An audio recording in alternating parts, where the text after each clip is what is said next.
We are going to talk about the 50th anniversary of the annual Neighborhoods USA conference. It is coming to Jacksonville for the first time since 1977.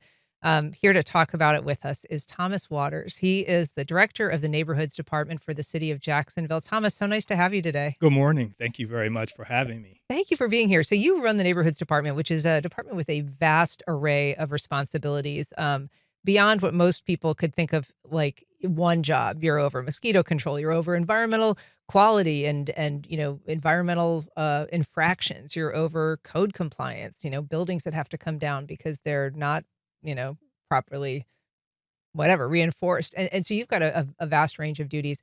Um, this conference is like a way to call attention to the importance of neighborhoods and the role that they play.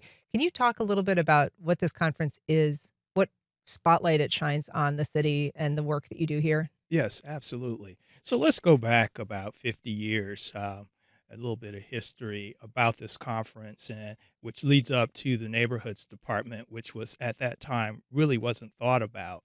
Back in 1975, Neighborhoods USA was incorporated. It spun off from a group of individuals who wanted to come together to highlight neighborhood issues to start preparing for studying neighborhoods and neighborhood issues.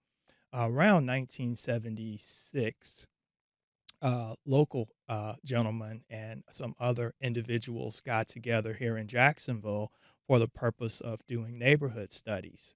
Um, they wanted each neighborhood, and there were about 5 or 6 core neighborhoods that they looked at, including Springfield as well as East Jacksonville, to define their boundaries so that they could start doing neighborhood plans. That evolved. They connected with Neighborhoods USA, and the second conference in NUSA history was held here in 1977. Um, NUSA's primary objective is to bring And that's the Neighborhoods USA, NUSA. Neighborhoods USA, correct. Its primary focus is to facilitate uh, uh, bringing people together to highlight issues and best practices at addressing those issues. Ironically, I had no idea that NUSA has a history here in Jacksonville.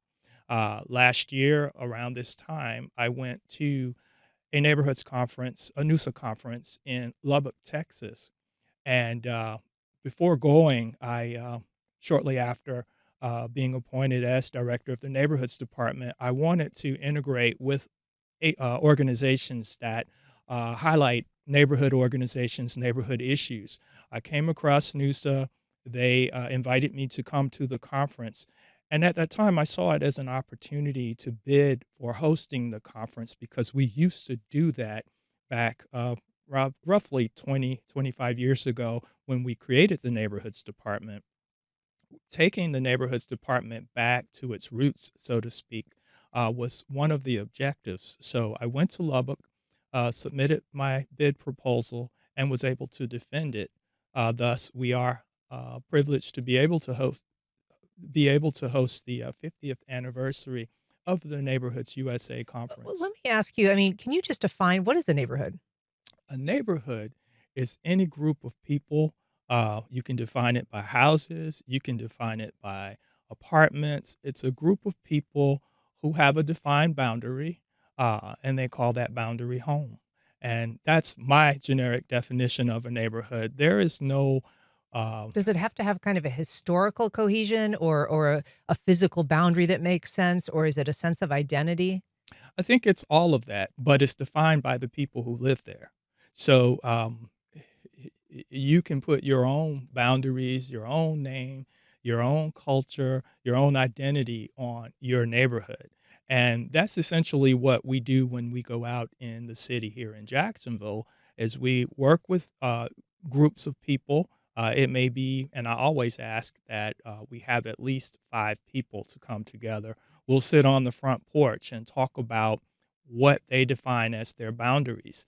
And that was one of the first things that happened historically when we started neighborhood studies here in Jacksonville. We got the individuals who were stakeholders in those respective communities together and asked them to first and foremost, define your boundaries. 'Cause you almost have to ask people who live there. It's like, if you know, right? If you grew up there, you kind of know where the boundary is, and if you don't and you're just coming in from outside, it really isn't necessarily something you can identify immediately, just Right. looking at it from an outsider view. Absolutely. And, when the individuals within the communities define their boundaries, that means that they've taken ownership of that area.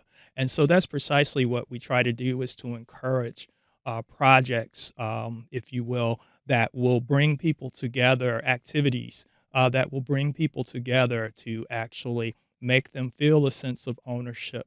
That's community engagement at its purest sense, engaging the community and then bringing them into the civic process. The civic process is important because of the fact that not all neighborhoods are the same, but most neighborhoods have issues. And in the whole process of identifying those issues and addressing those issues are all the same. And it's just a matter of helping those individuals, especially grassroots individuals in communities that are not necessarily engaged, to learn that process. We teach them that process and we provide them with those resources to help facilitate them addressing their issues, and that leads to more sustainability.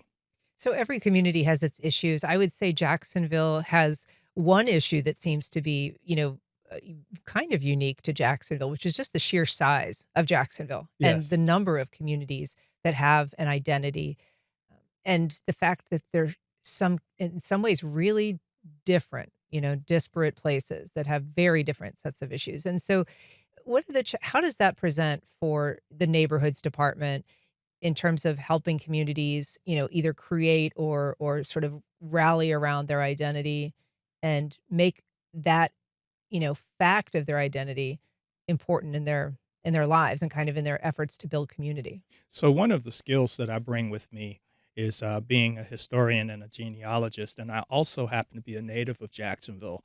So, I know a lot of the history of the various neighborhoods, and each neighborhood in itself, whether it has disparate situations, are historic in a sense. And being able to identify those historic resources, working with the individuals, especially those individuals who have been there a long time, we can engage and help to build those identities, that culture of the communities. We also work with new neighborhoods.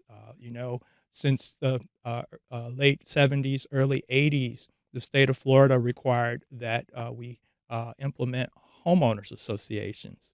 So, in working with various groups, I help them to determine whether they are homeowners association or whether they're just a neighborhood group. And there are different names that they can call themselves. What is when you say that we're required to have a homeowners association, I think of those primarily as like kind of built communities as opposed to organically created communities, like a homeowners association with, a gated community, for instance, or a neighborhood that was built by a single developer. Is that the correct way to interpret it? Well, homeowners associations are generally governed by the Florida statutes.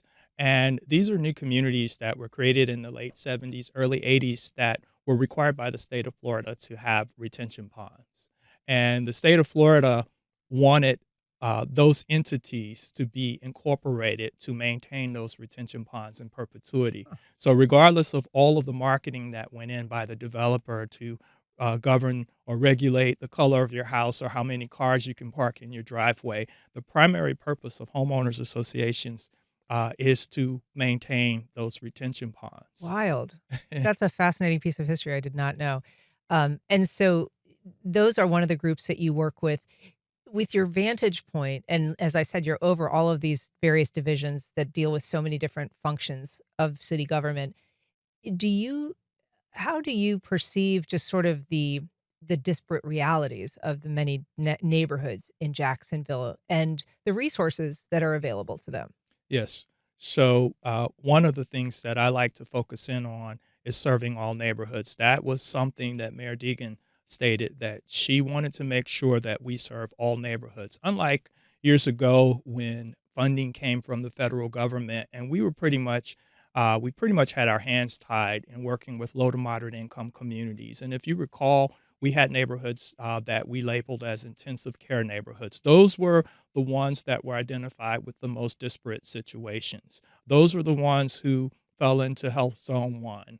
Those are the ones that have the most disparities. Those neighborhoods didn't like that label.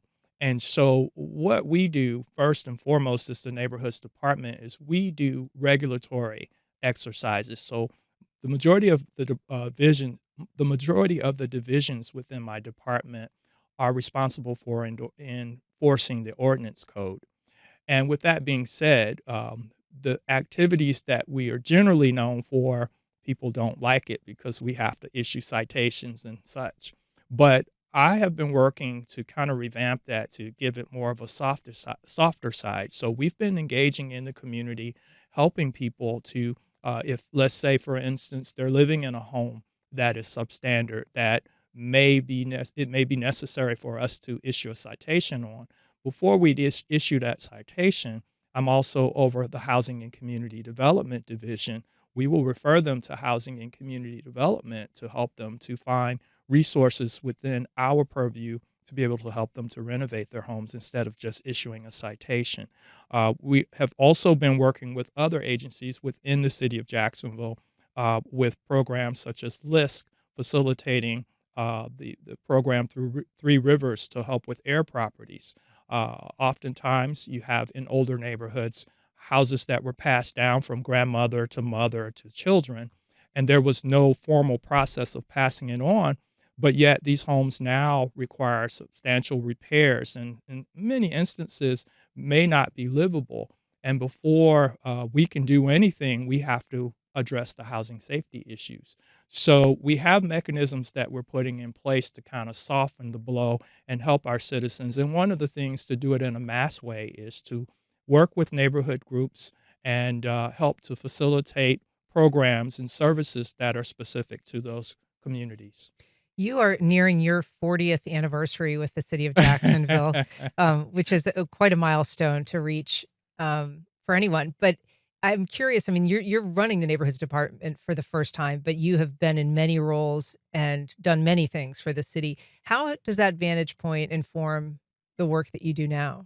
Well, working in various capacities, I learn best practices on ways to do things, the best ways of doing things, and I also learn how not to do things or the worst things to do. Um, the first thing that I wanted to do coming into the neighborhoods department as director is to observe what's going on. And then by observing, I recognize the culture there, how we might be able to improve things, but also having the knowledge of how the neighborhoods department was when it was first created and the direction that it was going in. It gave me an opportunity to kind of address some of the issues over the various administrations. The neighborhoods department evolved to what it is today. A lot of the divisions that I currently oversee were not originally a part of the Right. neighborhoods department. I use that to our advantage because of the fact that now we have more tools to be able to engage in the community. And as such, it's making it more effective. I'm able to look at what we have and to try to um, reorganize some of the functions. I have some ideas that I'd like to engage in the community with to better serve the community. So those things are evolving, and uh, the time that I have been there, actually, I'm using that as an advantage to be able to address things that historically others may not be aware of. It's interesting. So you're trying to work within obviously the defined parameters of the neighborhoods department, but it has shifted a lot in recent years. You know, Yes, some of the functions were very much kind of public works functions a while ago, and right. and then they're now your job. Um, and as you say, that does kind of create an interface that can be more regulatory, citation driven. If you're looking at things like trash pickup, somebody's yard is a mess or whatever, and or environmental regulation, so that does seem to be, but there's a lot of cross connections there. Cross connections, and also for me throughout my career with the city, I was in public works. I worked there, and most of the functions I'm aware of. So, planning department, I was an urban planner. So all of those disciplines I'm able to bring with me and apply them where we are so that we can better serve the citizens through the neighborhoods department. So this event that we're talking about, the NUSA conference, it is partly for people in your line of work from around the country, really from around the globe to come and to share best practices and kind of have these conversations like these conferences do. But there's also opportunities for people from the public Yes. to participate, to get involved. Can you tell us a little bit about what's available to them that they can join in and ways that they can participate? Gladly. So, we do have professionals who are coming in from various municipalities, but we also, such as Birmingham, Alabama, their city council actually put forth funding to send, I believe it's like 37 of their citizens to Jacksonville for the NUSA conference. And those are not just professionals, those are neighborhood stakeholders and folk from the community who wanted to participate with NUSA. And that's happening from cities all around. So that's why it's important for our local citizens to get involved. So you have the professional participation, you have municipalities. So we have mayors and city council members or commissioners, as they may call them, and a variety, even corporate representation is taking place there. So local citizens, they were pretty slow here to register, and I wanted to incentivize registration now. Of course, it costs to put on a conference, especially a conference of this magnitude. Um, I knew that this was going to be an ambitious uh, endeavor, but I also knew that it was important that we actually move forward with this conference. We're highlighting Jacksonville. Jacksonville is being talked about around the world. The economic impact is something that I wanted people to recognize. When we first started, we had an impact of about 1,500 hotel room nights here in Jacksonville from this conference, and it has grown. Of course, local participation, they don't have to pay as much because they don't have to pay airfare, they don't have to buy food and pay for hotels. But most of the local citizens who I spoke to weren't willing to pay the $350 registration fee. So I had to come up with something to add value to those who were paying. And there's a contract that we had to sign with NUSA that required that everyone who participated with NUSA actually go through the process through NUSA and register. But we're able, as the city of Jacksonville, to bring in those who we think are important to the conference. So I used that to our advantage to be able to engage local citizens. So we created what's called Neighborhoods Day. That'll be Wednesday, May 21st. And after 9:30, we open up the workshops that we have. We have over 50 workshops, Yeah. and we're opening that up to local citizens as well as the after-hour activities where they'll get to be able to have fun and engage and make friends and as well learn best practices to take back to their respective communities. Well, it is, May 20th to the 23rd, and as you said, Wednesday, May 21st is the day that, is open to the neighborhoods all day, conferences, and a couple of evening events, so there's more information at the city's website. Thomas Waters, thanks so much for being here, really Thank appreciate you. it. I appreciate it as well. My pleasure meeting you.